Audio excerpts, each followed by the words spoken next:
Los nuevos desayunos de Mr. Donut presentan. Bueno, gracias por continuar con nosotros. En nuestros estudios nos acompañan 3 magistrados del Tribunal Supremo Electoral para hablar sobre la finalización del recuento, el reconteo, como dijeron otros, ¿no?, de votos por San Salvador, el informe que pidió la Sala o precisamente la petición de la Sala hacia el Tribunal Supremo Electoral. Damos la bienvenida al magistrado presidente del Tribunal Supremo Electoral, Julio Olivo, que está con nosotros, al magistrado Miguel Ángel Cardosa también, y también a Ulises Rivas del Tribunal Supremo Electoral. Comienzo. Ulises, muchas gracias por estar con nosotros, magistrado. Gracias y buenos días. Magistrado presidente, muchas gracias también. Gracias por invitarnos.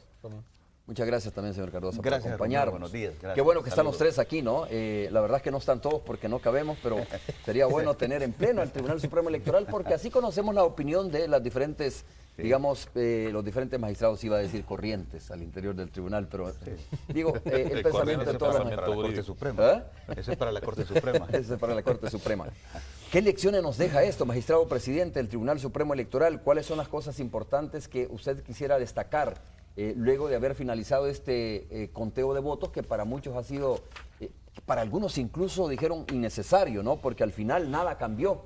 Algunos partidos subieron de votos y algunas marcas subieron también, pero no cambiaron ni en posición los partidos políticos y tampoco cambiaron los nombres y la cantidad de diputados que tiene cada uno de los partidos políticos en este momento. Pero bueno, lógicamente, para satisfacer la petición de la Sala y pues la ansiedad que tenían algunos, ahí está ya el Tribunal Supremo Electoral ya ha redactado el informe y enviado, entiendo, a la Corte Suprema de Justicia, ¿no? Sí, efectivamente, Romeo, el día de ayer dábamos cumplimiento a esa diligencia judicial ordenada por la Sala de lo Constitucional, en donde se nos pedía el recuento de votos, ¿verdad?, de 2.872 juntas receptoras, que es un universo prácticamente que comprende la totalidad de municipios del Gran San Salvador.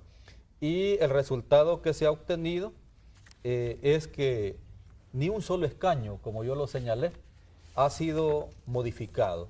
Lo que comprueba, y bueno, y lo traigo acá incluso ilustrado, ¿verdad? Incluso hasta colores que lo ha proporcionado por partido político, nuestro despacho, por partido político, ¿verdad? Los últimos escaños o los últimos candidatos que podían haber estado en peligro, ¿verdad?, no se han modificado. Incluso, si usted se fija, en el partido Gana, que es el mismo candidato, partido PCN, Cristina López, en el partido PDC, Rodolfo Parker. Es decir, ni un solo escaño ha sido modificado, con lo cual, como abogados, caería por su propio peso que los demandantes, cuando alegaban que se les había violentado el derecho al sufragio pasivo, es decir, a ser electos como candidatos, recuerda que peleaban la 24 diputación por San Salvador, o el 84 diputado en la totalidad de la Asamblea Legislativa, o sea, no tenían la razón, es decir, no se les había violentado,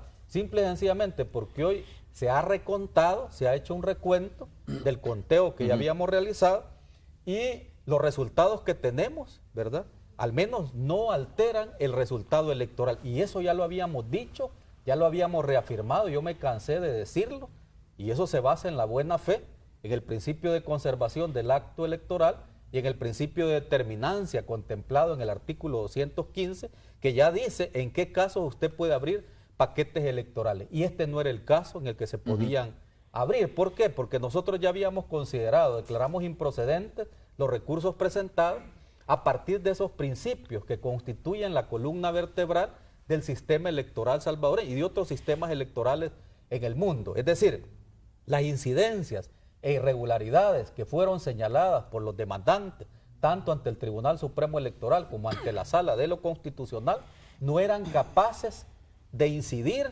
¿verdad?, incluso en su conjunto, en llegar a determinar o a cambiar un resultado electoral. Es decir, un escaño por otro que podía ocupar un partido político. Los resultados son tan contundentes que ni siquiera a nivel de preferencias, en la lista, en la planilla o en los escaños que ganó, cambió. Cada partido político cambió, para que tenga idea de la estadística que implica la materia electoral, que a veces es desconocida. Claro, que por ese es un otros punto actores también que estaba ahí como con mucha ansiedad, ¿no? Los candidatos.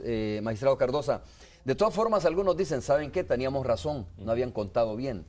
Porque de repente 40,000 más para no sé qué partido, ¿no? Arena, de hecho, dio una conferencia de prensa y dijo, aumentamos la votación en San Salvador, el FMLN también tuvo sus expectativas. Digo, entonces al final, aunque no cambiaron las marcas, no cambiaron o no cambió la cantidad de diputados a cada uno de los partidos políticos ni las preferencias, pero algunos dicen, habían contado mal.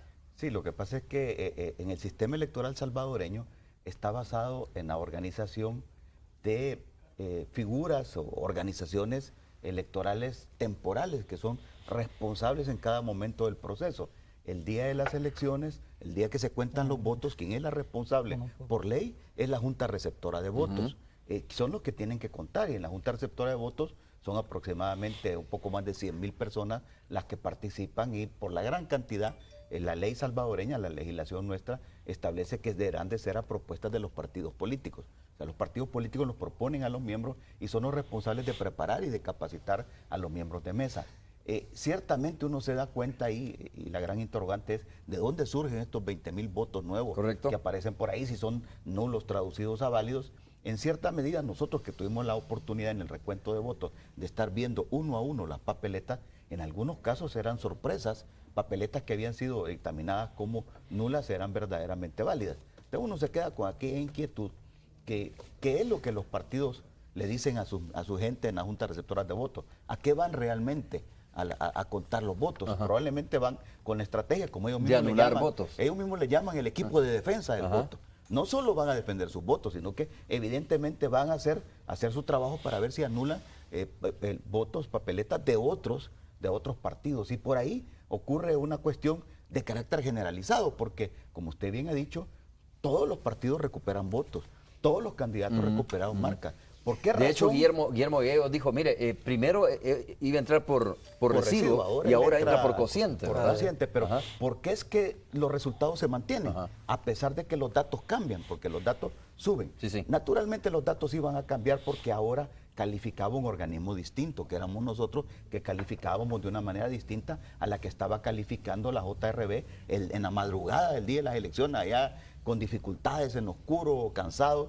Nosotros nos costó contábamos la marca, con el magistrado nos deteníamos a ver marca porque a veces nos equivocábamos nosotros. Votos que de alguna manera la mesa probablemente los consignó como nulos. En algún momento. Y que ahora nosotros... Pero a la luz de la ley, digamos, del código... Aplicamos un criterio mucho más amplio en favorecer la intención del votante. Eso da lugar a que se cambien los datos, pero no cambian los resultados. ¿Por qué razón? Porque todos subieron en votos, todos subieron en marcas, y eso permitió que se mantuvieran los resultados. Eso nos indica que la estrategia de anular votos es de todos los partidos. Correcto. Y todos la sufren. Magistrado Rivas, a ver, ¿cuánto costó esto, al país? Mire. Es importante, digo, al final tal vez los partidos digan, mire, lo importante es que al final se hizo el conteo, que ordenó la sala, y queda claro que a lo mejor un partido político obtuvo 5,000, 6,000 votos más, pero esto también tiene un costo económico para el país. La pregunta sería, Romeo, ¿cuánto va a costar al país? ¿Cuánto nos va a costar a los salvadoreños este nuevo recuento, y a la luz de este servidor innecesario, porque nada cambió, ¿verdad? Por ahí podrían decir de que subieron los votos. Sí, subieron los votos. Lo que pasa es que en el escrutinio final, ¿verdad?, y en las mesas no cuenta el tribunal los votos, lo cuentan los equipos electorales de los partidos políticos, de todos, ¿verdad? No es el tribunal quien cuenta, y así está estructurado según código electoral. O sea, la JRB, como bien lo explicó el doctor Cardosa hace un momento, está integrada por partidos políticos. En las mesas de escrutinio final también cuentan los partidos. ¿Por qué ahora salieron más votos? Bueno, porque aquí sí lo contó el Tribunal Supremo Electoral, y además si había que hacer una recalificación, la hacíamos como organismo colegiado, tal vez con un criterio más amplio, y nuestra posición siempre fue respetar la voluntad del votante. ¿Me da la impresión que es correcto decir que esto ha pasado en procesos eleccionarios anteriores? ¿Verdad? Pasado, o sea, que ha quedado una cantidad de votos perdidos, si usted quiere, por ahí. Lo más es que, mire, es que afuera, y discúlpeme la sinceridad, y se enoje quien se enoje, es que lo que pasa es que los equipos electorales de los partidos políticos van a destruir votos de sus contrincantes. Es lo que sucede. Una media manchita o un medio borrón y lo destruyen, y lo hacen todo. Entonces, no pueden venir ahora a arrancarse las vestiduras y decir es que el Tribunal Supremo lo hizo. No, el tribunal no, lo hicieron sus miembros. Ponen vigilantes de los partidos políticos ponen miembros de junta receptora de votos, entonces ¿cuál es la queja? El tribunal ahora sí ha contado, si en este recuento salieron más votos es porque lo hicimos como Tribunal Supremo Electoral, ¿verdad? Y que no vengan a decir es que mire que no lo hicieron bien anteriormente. No, nosotros nos auxiliamos y es también de reconocer a esos equipos electorales de los partidos políticos que son personas incansables. No se cansan de trabajar. Ellos empiezan a trabajar a las 2 de la madrugada y terminan a las 2 o 3 de la madrugada del siguiente día y no se cansan. Eso sí es de reconocer, pero también es de reconocer, ¿verdad?, que muchos de los errores los cometen sus miembros. Entonces que no vengan ahora a quejarse, ¿verdad?, y de que han cambiado los votos, porque los votos lo que vino a cambiar es a incrementar a los partidos políticos, a los candidatos. Era lógico, nosotros íbamos a calificar tal vez un poco mejor que lo hizo las mesas. A las mesas estaban cansados y estaban en condiciones un poco desfavorables. Nosotros estábamos en aire acondicionado y muy cómodos, ¿verdad? Podríamos ir a descansar después de una jornada de las 10 de la noche o las 9 de la noche hasta que llegamos, claro, nos íbamos a descansar y regresábamos. Ahora, lo que va a pasar de hoy en adelante, magistrado presidente, es que en otros procesos eleccionarios que siempre el Tribunal Supremo Electoral y los partidos probablemente le pidan al Tribunal Supremo Electoral que haga un recuento nuevamente de votos. Ante esta situación en donde no cambió la cantidad de diputados ni las preferencias, pero donde hubo votos que al final, al recalificarlos, pues fueron válidos, en próximos eventos electorales no me extrañaría que los partidos le pidan a la Corte que le ordene al tribunal nuevamente contar los votos, ¿no?, por determinado departamento. Sí, yo creo que una de las lecciones que queda primero es el respeto a las instituciones creadas por la Constitución de la República y que son frutos de acuerdos, de grandes pactos de nación, como los acuerdos de paz del 16 de enero de 1992 y las reformas a la Constitución de 1991. Es decir, todas las instituciones, a pesar de que deben cooperar entre ellas, ¿verdad?, deben de alguna manera guardarse un respeto. En este caso, por ejemplo, respetar el irrespeto a los principios vertebradores de nuestro sistema electoral, ¿verdad?, por parte de la Sala de lo Constitucional, es la que nos ha metido en este problema, porque si la Sala en primer lugar hubiera declarado inadmisible el recurso interpuesto por el candidato a diputado Douglas Avilés, y no solo a partir de que no tenía la razón de que se le había violentado un supuesto derecho constitucional al ejercicio del sufragio pasivo, sino que porque no había agotado las instancias ante el Tribunal Supremo Electoral, que eso es una discusión técnico-jurídico, pero que la Sala también lo inobservó.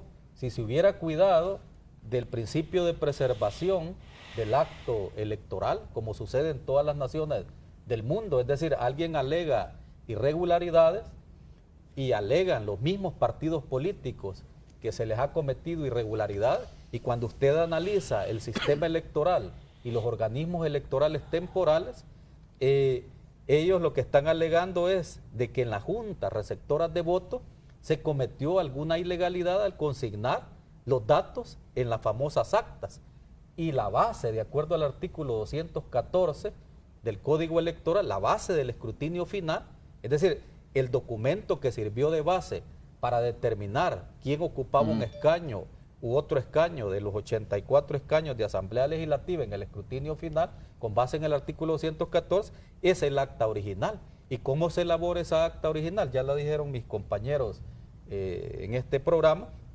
lo hace la Junta Receptora de Votos. ¿Y quién es la Junta Receptora de Votos? Integrada por 5 o incluso 6 partidos políticos, porque la quinta posición se rifa, se hace un sorteo y ahí se elige quién va a ocupar la quinta posición. ¿De quién estamos hablando? De Arena, del FMLN, de PCN, etcétera, etcétera, los partidos más grandes, y la quinta posición se la sortea entre el PDC y el Partido Cambio Democrático. Entonces, ¿cómo es que después, si usted ha visto esa acta y sus mismos delegados han consignado los datos en las actas originales que sirven de base de escrutinio, me viene a decir, a alegar hasta el final de que se le ha cometido una irregularidad, cuando la ley ya le franquea a usted los recursos para poder impugnar esa acta en el momento procesal, y no lo hizo? ¿Hay mala fe de parte de algún partido político? Eso habría que analizar para alegarlo. Oiga, después. magistrado, más adelante vamos a hablar de la credibilidad del Tribunal Supremo Electoral, ¿no? Porque me da la impresión de que de que está en entredicho esto, ¿no? La capacidad de quienes están al frente del Tribunal Supremo Electoral. Pero antes, preguntarle a usted concretamente, ¿y qué es lo más sustancial que consigna el informe enviado a la Asamblea, a la Corte Suprema de Justicia, sí, de parte del Tribunal Supremo Electoral? Básicamente lo que nosotros planteamos es, primero, los resultados. Va a plantear de que no se modificó ningún tipo de escaño. Eso es lo esencial, porque también nosotros entramos en la calidad de autoridad demandada. Y en un momento dado la sala fue enfática, primero al señalar de que no podíamos aplicar una especie de control difuso como magistrados del Tribunal Supremo Electoral, y aplicar un control bajo el entredicho de que la resolución también podía vulnerar la Constitución de la República, o podía apartarse de la esfera de la Constitución de la República, o invadir funciones propias del Tribunal Supremo Electoral, que quien le ha conferido el ser la máxima autoridad en materia electoral y manejar los principios y las interpretaciones en esta materia es la misma Constitución de la República.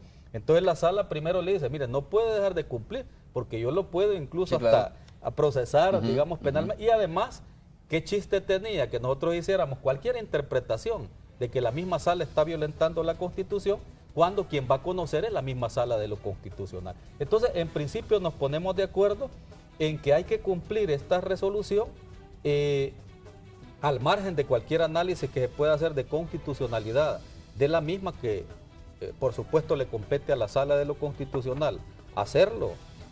Nos ponemos en esta visión porque nos ponemos en la calidad de autoridad demandada. Entonces, como demandado, usted no puede decir, mire, no quiero cumplir la sentencia del juez. Entonces procedemos a darle cumplimiento, al margen de todo lo que podemos analizar de la misma. Entonces, a partir de ello, la sala lo que andaba buscando es que nosotros le proporcionáramos una prueba para su tesis de que se había violentado un supuesto derecho fundamental.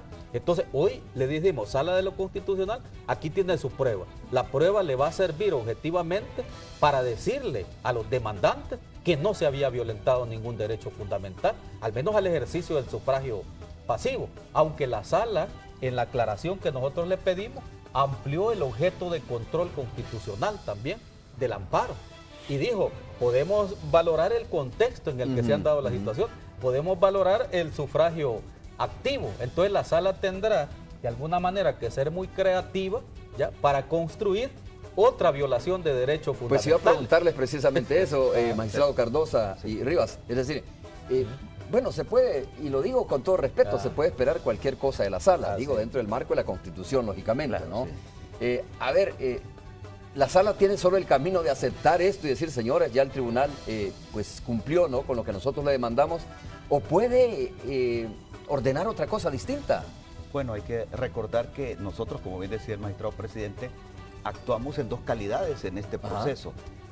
Hay que recordar que el proceso electoral como tal ya finalizó. Finalizó el 10 de abril cuando nosotros publicamos los resultados.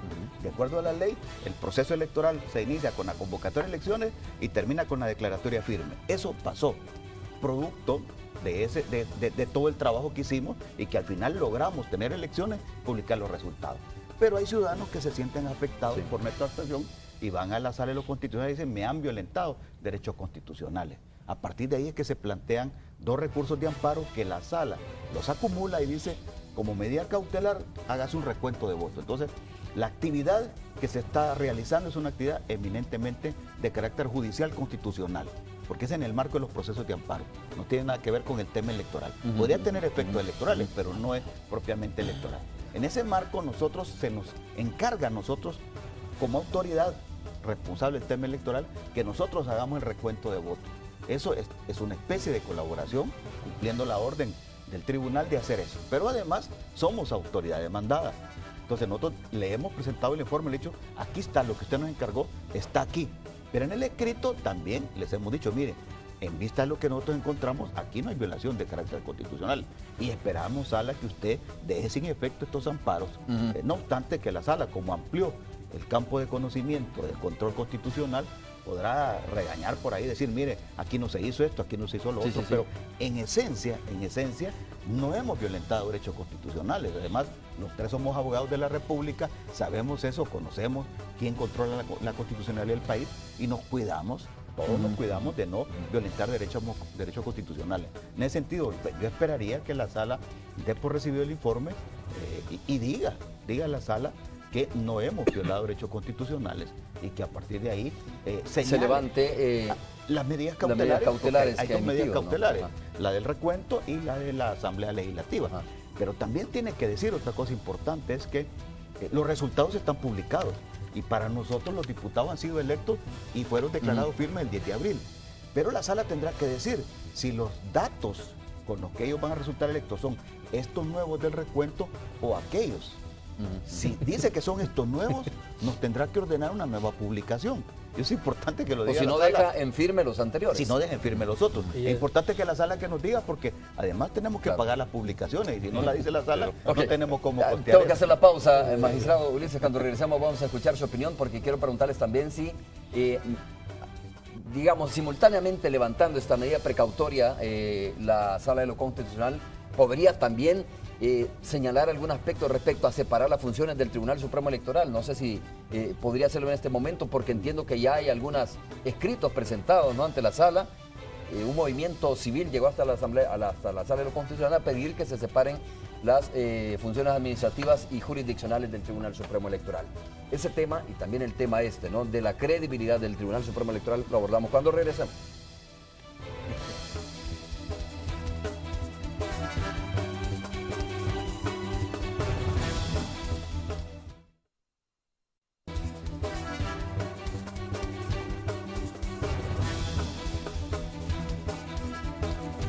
Estamos de regreso, gracias por continuar con nosotros, magistrado Ulises. A ver, hablemos sobre este tema de la credibilidad del Tribunal Supremo Electoral y de separar las funciones del Tribunal Supremo Electoral, porque hay una petición que no sé si no prosperó o va a ser retomada en esta legislatura, pero de todas formas entiendo que fue Aliados por la Democracia, ¿no?, la que llegó hasta la Asamblea Legislativa.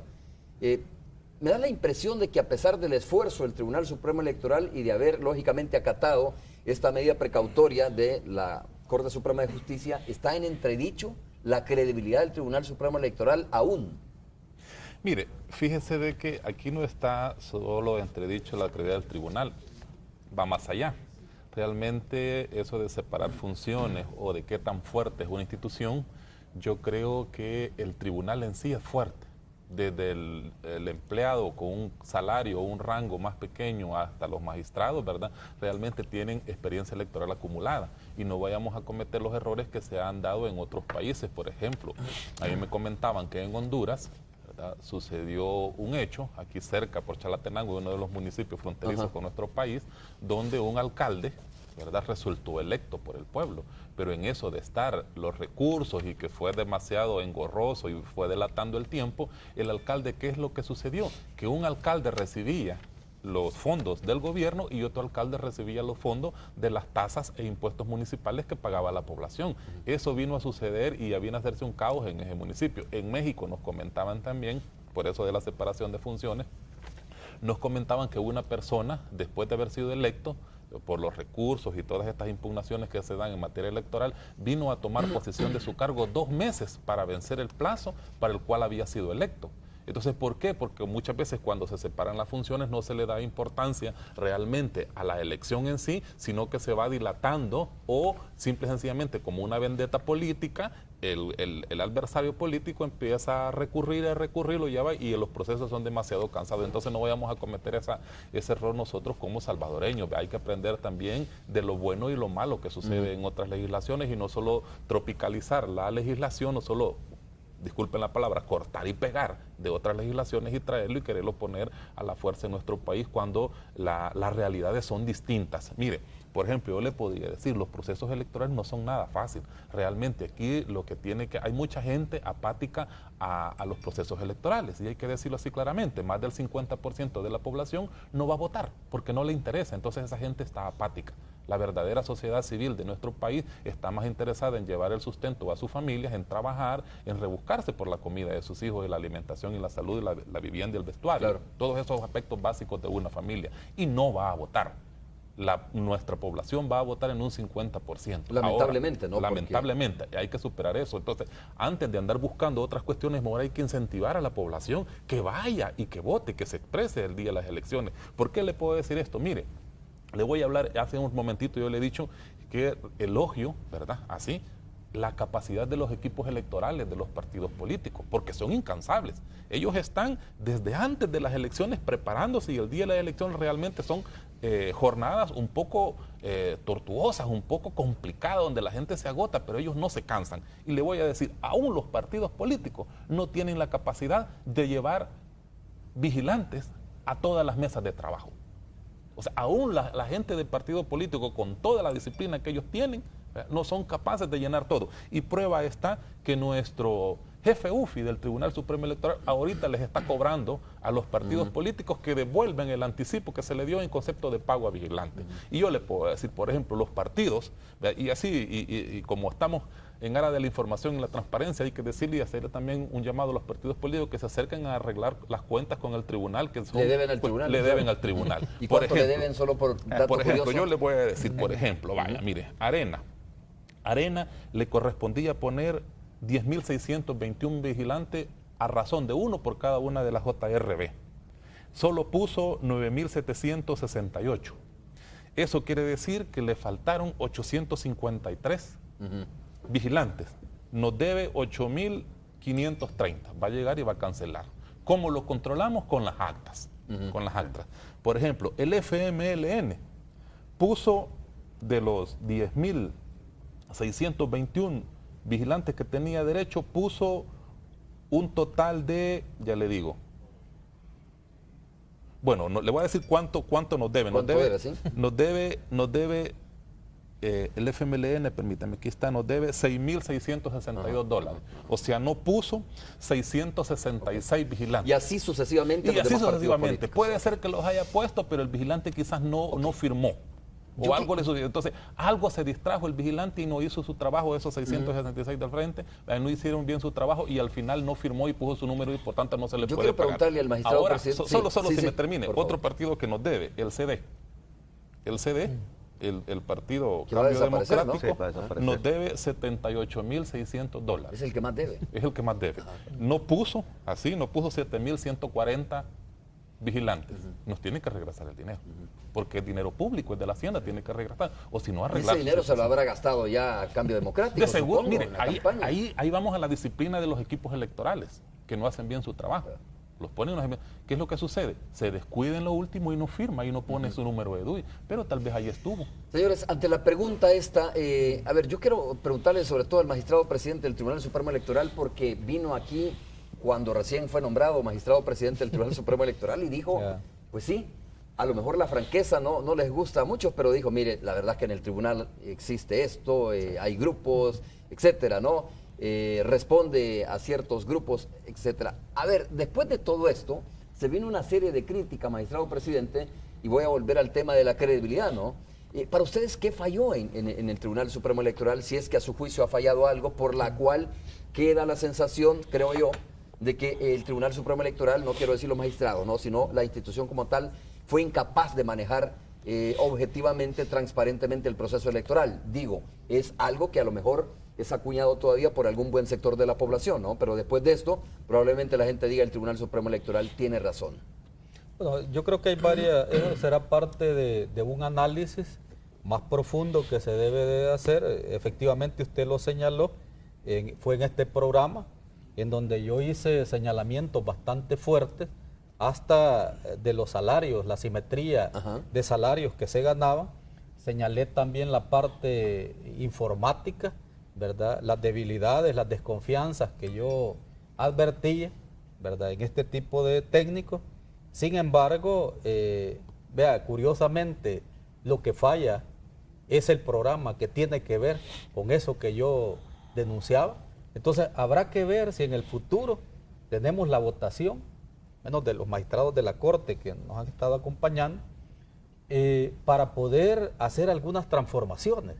Porque efectivamente, si usted no hace esas transformaciones, imagínese cómo me atrevería yo, y yo no sé si los magistrados se atreverían, a volver a montar un programa de transmisión, aunque sea contratando una empresa extranjera, porque tal vez esa sea parte de las lecciones que tenemos, que los salvadoreños no servimos para, y las empresas que contratamos así lo han querido hacer ver, empresas prestigiosas, que han querido hacer ver que son empresas pequeñas y que no, por ejemplo, Telemóvil, ¿verdad?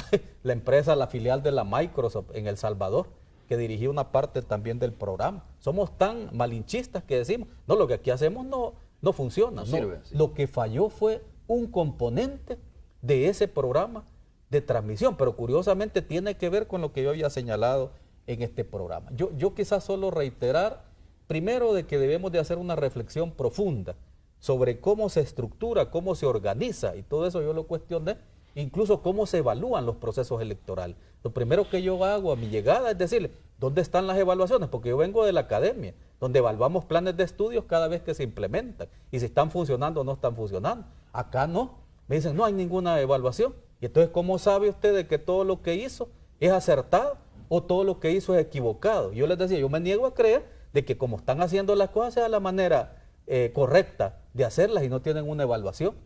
¿Y quién hace la evaluación? Ellos mismos se autoevalúan. Entonces yo creo que no, hay que hacer una evaluación profunda sobre todo lo que se hace en el sistema electoral. Y yo no me atrevería, como lo han hecho algunos compañeros, o una compañera magistrada, que también es muy soñadora, digámoslo así, que dicen cualquier cosa sin haber evaluado de manera profunda. Yo no me atrevería a decir si hay que cambiar las juntas receptoras de voto. Algunos hablan de ciudadanizar las juntas receptoras de voto. ¿Y acaso no son ciudadanos los que forman parte de las juntas receptoras de voto? Son ciudadanos que pertenecen a partidos políticos, porque así está organizado nuestro sistema electoral. A lo mejor lo que habría que plantearnos es, ¿y cuál es el perfil ideal para que un miembro de junta receptora de votos pueda realizar esa tarea?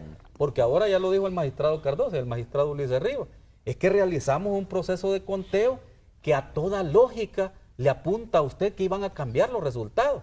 ¿Por qué? Porque recalificamos los votos nulos, ¿va? Y con un criterio muy flexible, ¿ya? Entonces, ¿qué pasa? Iban a cambiar los votos nulos, iban a parar, los votos válidos también, algunos pasaron a ser nulos, las abstenciones, y todavía recalificamos lo que ya habíamos calificado, que eran los votos impugnados, y aún esos nos cambiaron también, cuando ya lo habíamos calificado nosotros mismos. Entonces, ¿qué quiero decir? Si las condiciones materiales cambian, ¿verdad? Y nosotros somos profesionales, la mayoría, pues, ¿ya? Y digamos, con mucho, claro, digamos, carácter de imparcialidad y de profesionalidad, entonces por supuesto que nuestros criterios iban a ser diferentes. Y no va a cambiar nada, no es que quiera que cambie, ¿no? Pero la verdad que hay que hacer luz donde aparentemente hay oscuridad. Sí. No va a cambiar nada después de todas las denuncias que usted hizo. Fue la Fiscalía General de la República, de que en el Tribunal Supremo Electoral incluso se habló de que hubo un interés por boicotear de alguna manera el proceso electoral. Sí, yo sigo sosteniendo esa tesis y yo creo que algunos magistrados me acompañan en eso. El problema es de que aquí está hablando usted de que lucha contra poderes fácticos, oiga bien, que controlan el poder político del Tribunal Supremo Electoral y son representantes de poder económico en este país. Cuando usted les comienza a denunciar algunas cosas que usted quiere cambiar, se asustan. Y se asusta el partido, ¿verdad? El principal partido de oposición, porque además dice, es que Julio Olivo fue propuesto por el FMLN, que es nuestro enemigo a vencer. Cualquier cosa o cualquier funcionario que sea propuesto por el FMLN, la derecha tiene la misión de dirigirle una campaña con todos sus medios de comunicación, las sociedades anónimas a su disposición, y dirigir una campaña feroz. Por ejemplo, la campaña que yo he recibido, incluyendo amenazas y todo eso, ha sido una campaña que incluso a nivel internacional, más de algún colega, eso es una cuestión inusual en cualquier otro país del mundo. Pero aquí se sucede, es decir, destruir la credibilidad del funcionario y además con una ignorancia grave, inexcusable, como que pareciera que los asesores jurídicos no salieron de una universidad de este partido político, porque la Constitución de la República en el artículo 208 ya le señala quién va a proponer los candidatos del Tribunal Supremo Electoral, los magistrados del Tribunal. Que son los partidos, y entonces eso ya va quedando claro. Incluso yo escuchaba en un programa de televisión un compañero magistrado que ahora sí se le señala a él de haber sido propuesto por Arena y de tener vínculos con Arena, y además fue funcionario del partido Arena, de la CIGET. pero a él no se le ha dirigido una campaña tan feroz como en contra de Julio Olivo. ¿Por qué? Porque Julio Olivo fue propuesto por el partido FMLN. ¿Y quién más me iba a proponer? Arena o el PCN. Si la Constitución de la República le señala el 208, que va a ser propuesto por el partido político que obtuvo el mayor número de votos en la elección presidencial. Por si acaso no han leído bien. Y entonces, ¿quién más lo iba a proponer? O sea, le quieren engañar a la población en realidad.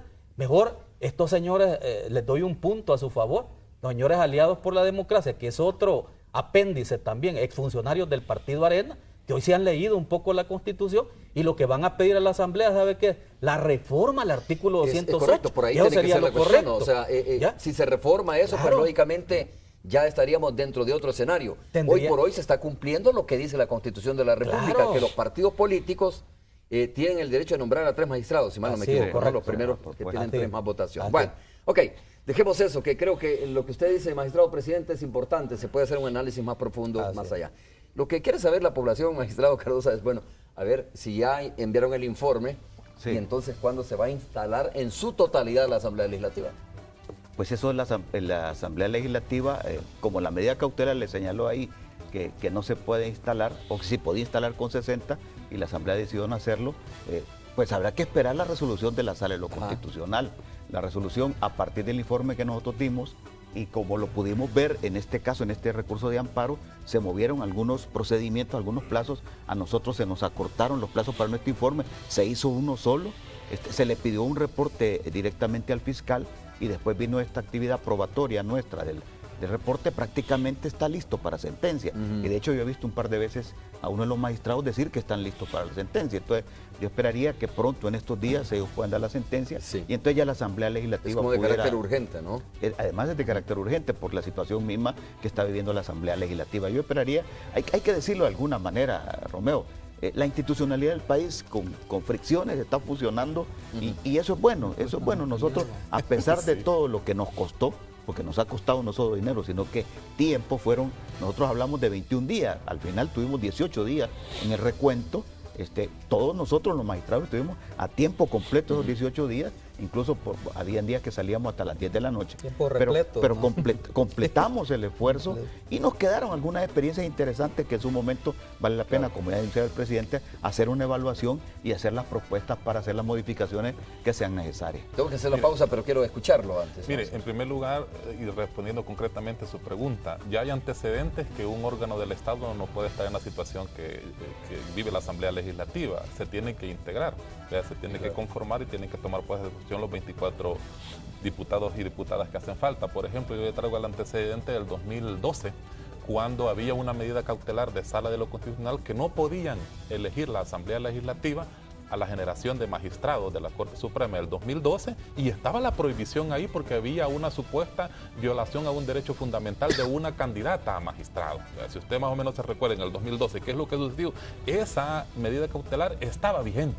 Y ese es el antecedente. Entonces, Asamblea Legislativa, ¿verdad?, tomó a bien, como un órgano responsable, tomó a bien elegir porque un órgano del Estado y una Corte Suprema de Justicia no podía estar sin instante. Entonces, no obstante existir una medida cautelar de ese tamaño, ¿verdad?, y proveniente de Sala de lo Constitucional, ¿verdad?, Asamblea procedió a elegir a los magistrados de la generación 2009, perdón, 2009 fue en 2009.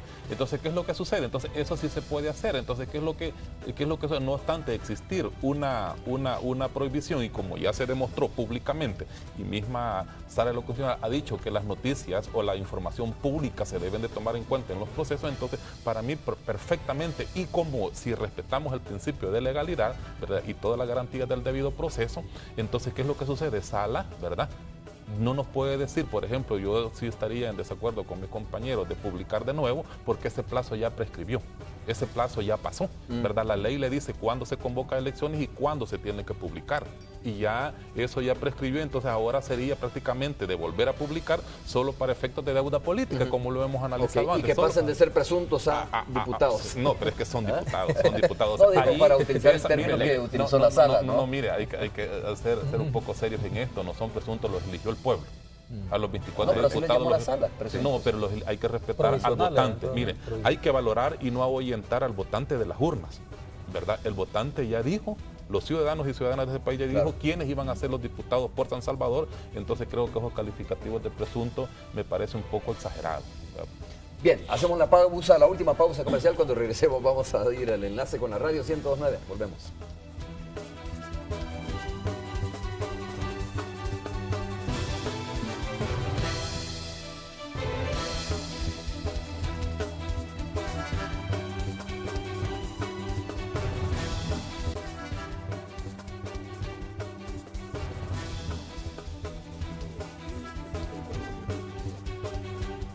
Vamos al enlace con la radio 102.9. Tony Cabezas está listo para conversar con esos invitados también. Y por supuesto, ahí está una de las personas que estaba a la expectativa, ¿no, Tony?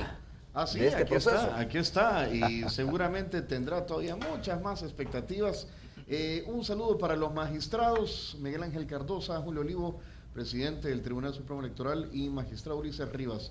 Bienvenidos a 102.9. Gracias, está aquí Tony, está Julio Valdivieso y el exalcalde de San Salvador, Carlos Rivas Zamora, que también los quieren saludar. Adelante, Julio y Carlos. Saludo ahí a los señores magistrados. Pues bueno, ¿algo que quedó pendiente, Julio, con el tribunal? No, yo creo que al final la diligencia ordenada por la sala, entiendo que el día de ayer emitieron el informe. Hoy la pelota está en la cancha de la sala de lo constitucional para ver en qué términos va a venir la resolución. Muy bien. A ver, magistrado presidente, ¿qué se viene? ¿Qué se viene a continuación?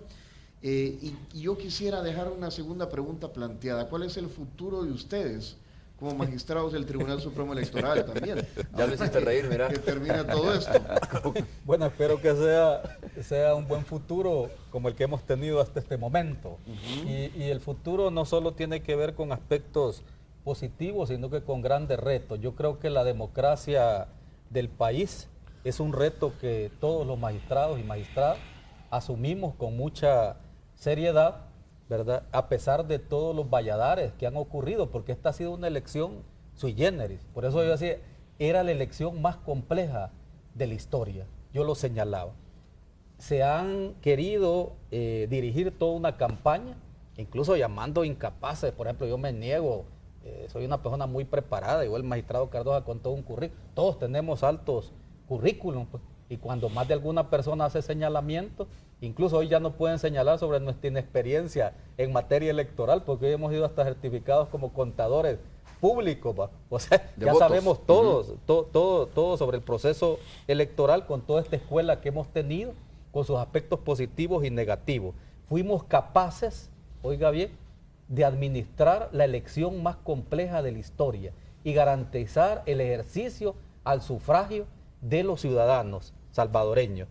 Organizamos, imagínense, la elección en donde ni uno solo de los 1.595 centros de votación y 10.621 juntas receptoras de votos se quedaron sin su paquete electoral, que eso hubiera sido terrible.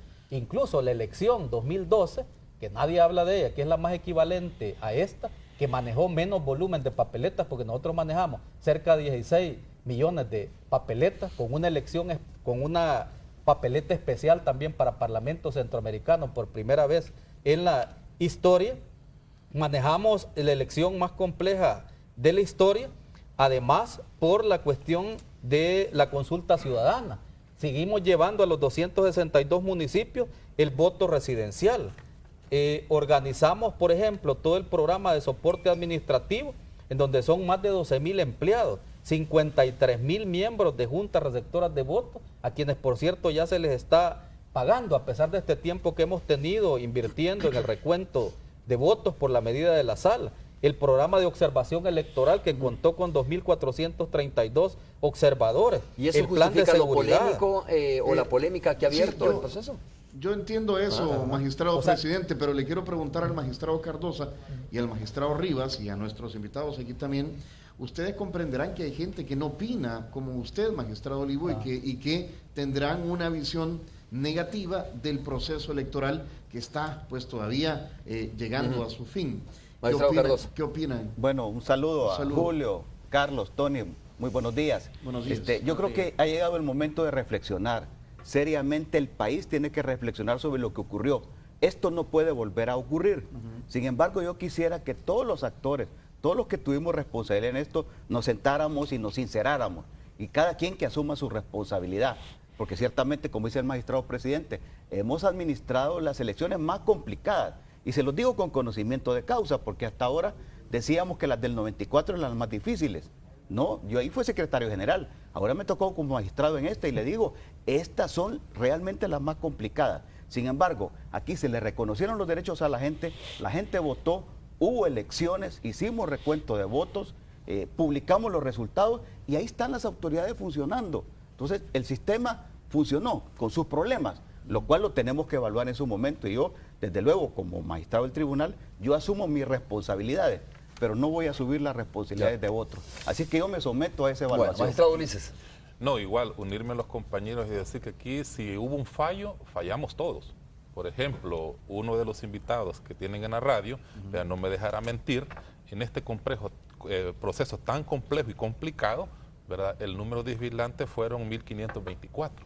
O sea, tenía que tener un ejército, ¿verdad? Tenía que tener un ejército de 10.621 vigilantes, ¿verdad? Lo que no se tuvo 1.500. O sea, hasta ahí se ve la complejidad.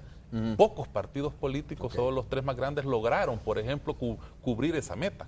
Entonces, aquí es responsable todo. Tenemos que replantearnos todo y hacer profundas reformas electorales. O sea, la Comisión de Asuntos Electorales de Asamblea Legislativa tiene que replantear si nosotros con gusto vamos y damos nuestra memoria de labor y decimos qué fue lo que falló, qué fue lo virtuoso de este proceso, porque hubieron aciertos, aciertos. En ninguna elección, ¿verdad? Los paquetes otras veces atrás, lo que pasa es que se nos olvida un poco, tenemos una memoria corta. Yo estuve, ¿verdad?, en otra institución del Estado verificando procesos anteriores y habían paquetes que llegaban a las 10 de la mañana o 8 de la mañana. Hoy a las 5 todos estaban completos. Julio, ¿tú te sientes satisfecho finalmente? Yo creo que al final de este proceso no podemos negar de que hubo mucho cuestionamiento y esto lo que le vino a dar es la legitimidad al proceso al final de cuentas. Correcto. Y creo que uno de los errores, y esta es mi percepción muy particular, que los señores magistrados asumieron un rol muy personal. Nunca se cuestionó a usted en su carácter personal, se cuestionaba un proceso, se cuestionaba todo un andamiaje que al final debe arrojar a una verdadera reforma electoral. No podemos ir a otra nueva elección con las actuales condiciones como está. Y yo quiero reconocerlo públicamente en el tema de los recuentos de los votos nulos. No es lo mismo que el colegiado esté revisando todos los votos nulos a que una junta, y sin menospreciar, pero los criterios que pueda tener 10 personas profesionales del derecho, descansados, con una mente más fría, a exigirle a una junta receptora de votos a las 3, 4 de la mañana. Creo que en lo particular, al final de cuentas, sabemos que tuvimos algunos altercados con los señores magistrados, pero es de reconocerle el profesionalismo. Yo particularmente me siento muy satisfecho al final de cuentas del camino, y esto es lo que vino a darle legitimidad. Julio, lo que reflexionamos aquí un poco con los magistrados es, bueno, ahora ya no sabemos si el exalcalde de San Salvador, el señor Rivas, ganó por más votos, ¿no? Sí, porque si tú haces digamos... ¿Sabes por qué? Porque esto probablemente, y coincidimos con los magistrados, probablemente ha pasado en procesos anteriores, que varios votos se quedaron ahí porque fueron calificados de manera Romeo, no correcta por la Junta Receptora. Romeo, hacerlo extensivo, ¿qué hubiese pasado? Porque si esos problemas se dieron en San Salvador, no tengo la menor duda que en los demás departamentos habrá pasado exactamente lo mismo.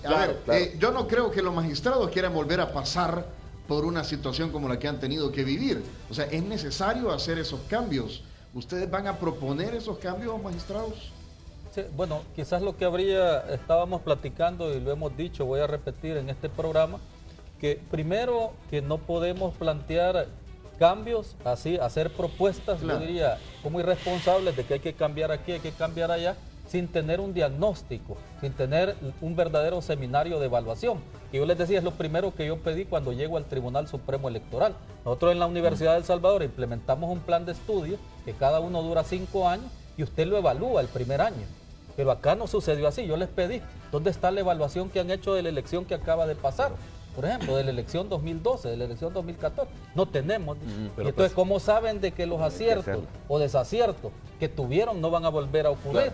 No, simple y sencillamente así se van haciendo o sea, las cosas, ¿no? Sí es necesario cambios profundos en materias electoral, pero esa es competencia de Asamblea Legislativa. No hay que andar invadiendo funciones. En cuanto a las Nosotros reformas que hay que hacer, tiene que ser desde la Asamblea, lógicamente, ¿no? Podemos ser suministradores de insumos, ¿verdad? Colaborar con ellos, pero esa atribución es de Asamblea Legislativa. Bueno, tenemos que terminar. Tony, muchas gracias. Saludos para tus invitados. Aquí nos quedamos platicando con ellos. Saludos, Juan Carlos. Mucho gusto. Saludos. Hacemos una breve pausa, regresamos.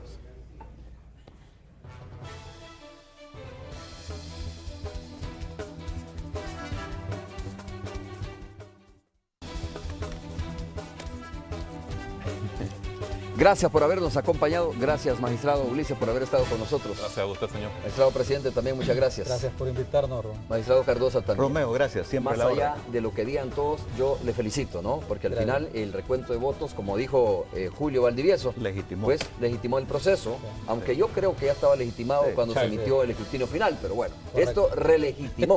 Esa es mi tesis, está bien, está bien. Gracias, saludos para ustedes, nos vemos el día de mañana, miércoles.